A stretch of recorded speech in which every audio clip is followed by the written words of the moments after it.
आप सभी का बहुत बहुत स्वागत है एक बार फिर से आपके अपने YouTube चैनल MP रोजगार इन्फो में। यहाँ पे हम बात करते हैं सरकारी भर्तियों की, सरकारी योजनाओं की।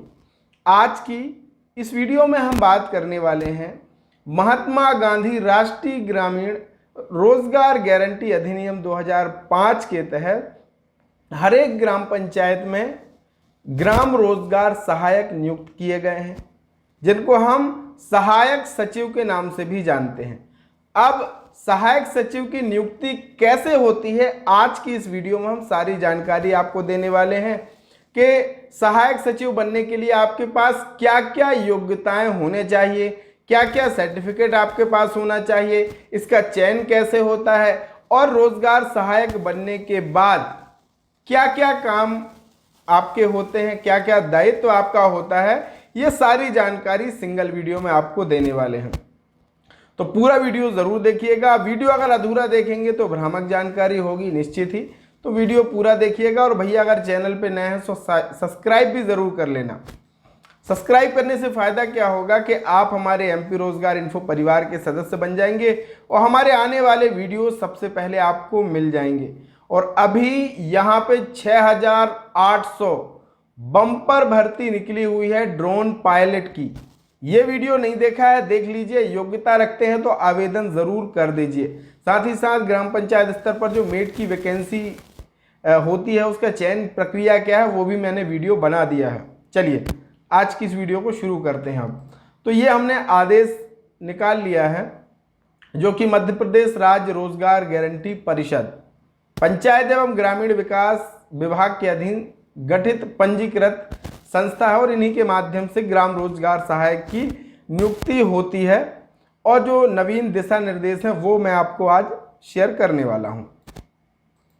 सबसे पहले उद्देश्य जान लेते हैं। तो महात्मा गांधी राष्ट्रीय ग्रामीण रोजगार गारंटी योजना व योजना के अभिसरण में संचालित योजनाओं के साथ ही शासन की अन्य योजनाओं के क्रियान्वयन का अत्यधिक उत्तरदायित्व ग्राम पंचायत स्तर पर है। अतः इन उत्तरदायित्वों का निर्वहन प्रभावी रूप से हो सके, यह सुनिश्चित करने के लिए प्रदेश की प्रत्येक ग्राम पंचायत में एक अंशकालीन कर्मचारी के रूप में संविदा के आधार पर ग्राम रोजगार सहायक रखे जाने का अधिकार ग्राम पंचायतों को दिया जाता है, ताकि जो पंचायत के काम हैं वो आसानी से हो सके।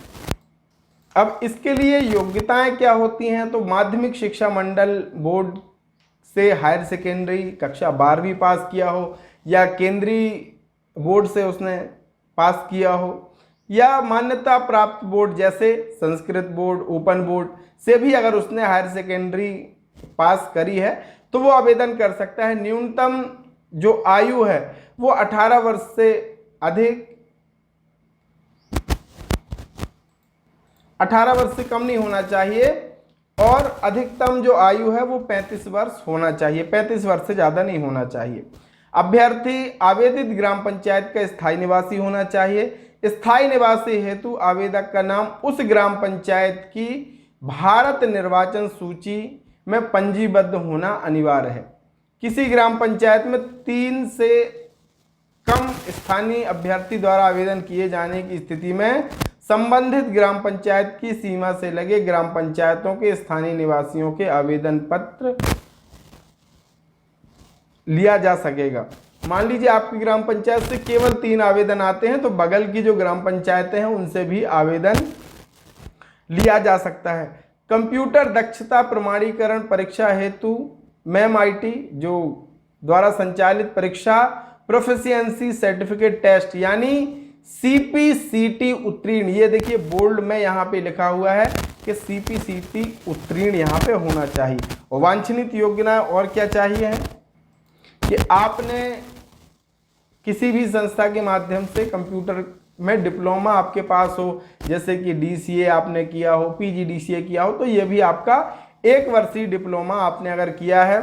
साथ ही साथ ITI से अगर 1 वर्षीय कंप्यूटर का आपने कोर्स किया है तो वो भी इसमें लग जाएगा। अगर आपने BCom कर रखा है तो थोड़े से और बेनिफिट आपको इसमें मिल जाते हैं। और प्रत्येक ग्राम पंचायत में एक ही ग्राम रोजगार सहायक नियुक्त किया जा सकता है। चयन प्रक्रिया क्या होती है? तो ग्राम रोजगार सहायक की नियुक्ति जिला कार्यक्रम समन्वयक के नेतृत्व में कार्यक्रम अधिकारी के सहयोग से ग्राम पंचायतों द्वारा की जाती है। इसके लिए विधिवत रूप से समाचार पत्रों में, आपके ग्राम पंचायत में भी सूचना चस्पा की जाती है। ऐसा नहीं है कि चुपके सारे काम हो जाने हैं। पूरी विधिवत आपको सूचना ग्राम पंचायत के सूचना पटल पर भी चस्पा की जाएगी और स्थानीय तरीके से आपको प्रचार प्रसार इसका किया जाएगा कि इस ग्राम पंचायत में ग्राम रोजगार सहायक की नियुक्ति है। अब इसके लिए जो आपको फॉर्म भरना होगा, वो फॉर्म भर करके अपने जो भी जनपद पंचायत कार्यालय है वहां पे फॉर्म आपको जमा करना है, ये आप ध्यान रखें। अब यहाँ पे अलग अलग अंक आवंटित किए जाते हैं कि माध्यमिक शिक्षा मंडल से अगर हायर सेकेंडरी पास किया है तो प्राप्त जो प्रतिशत है अंक के बराबर यहाँ पे 100 अंक उसके लिए निर्धारित हैं। अगर किसी ने 1 साल का कंप्यूटर कोर्स किया है, वो चाहे वो आपका कोपा किया हो उसने ITI के माध्यम से, उसने DCA किया हो, उसने PGDCA किया हो, उन सबके लिए 50 नंबर निर्धारित हैं। इसी तरीके से राष्ट्रीय ग्रामीण रोजगार गारंटी योजना के अंतर्गत संविदा पद पर 1 वित्तीय वर्ष का कार्य अनुभव अगर है, मेट का प्रशिक्षण प्राप्त है तो 10 नंबर उसके मिल जाते हैं। इसी तरीके से ITI में इंजीनियर योजना के तहत प्लम्बर, मेसन आदि का प्रशिक्षण लिया है तो 10 नंबर उसके मिल जाते हैं। और विश्वविद्यालय अनुदान आयोग से मान्यता प्राप्त संस्थाओं से अगर BCom उत्तीर्ण किया है तो आपको सीधे 30 नंबर मिलते हैं। कुल योग जो होता है 200 नंबर और इसी पर आपकी मेरिट सूची तैयार होती है। अब मान लीजिए कभी अगर 2 से अधिक अभ्यर्थियों के समान अंक हो जाते हैं तो उस स्थिति में जो प्राथमिकता होगी वो पहले अनुसूचित जनजाति महिला को होगी, उसके बाद अनुसूचित जनजाति पुरुष की होगी, फिर अनुसूचित जाति महिला, फिर अनुसूचित जाति पुरुष और फिर अन्य पिछड़ा वर्ग महिला और फिर अन्य पिछड़ा वर्ग पुरुष को प्राथमिकता इसमें दी जानी है। ये तो हो गई आपकी चयन प्रक्रिया के किस तरीके से चयन होता है मेरिट के आधार पर।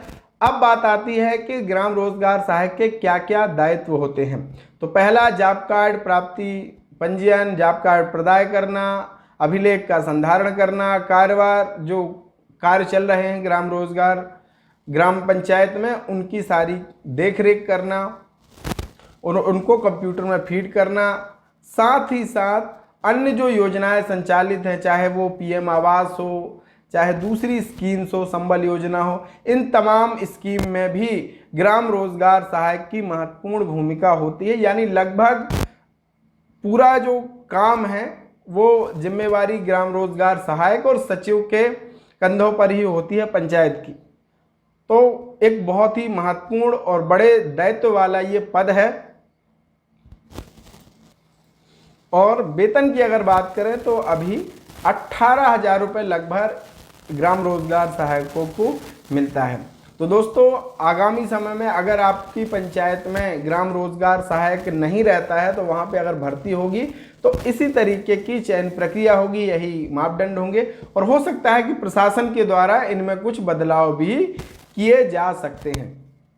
तो आप निरंतर ग्राम MP रोजगार इन्फो परिवार के साथ जुड़े रहिए। जब भी कोई इस तरीके की वैकेंसी आएगी तो आपको अपडेट कर दिया जाएगा, लेकिन आप ये सारी योग्यताएं पूरा करते हैं तो आप निश्चित ही इसके लिए आवेदन कर पाएंगे। तो आप फटाफट चैनल को सब्सक्राइब करके रख लीजिए आने वाले वीडियो ताकि आपको सबसे पहले प्राप्त हो सकें। बहुत बहुत धन्यवाद। जय राम जी की।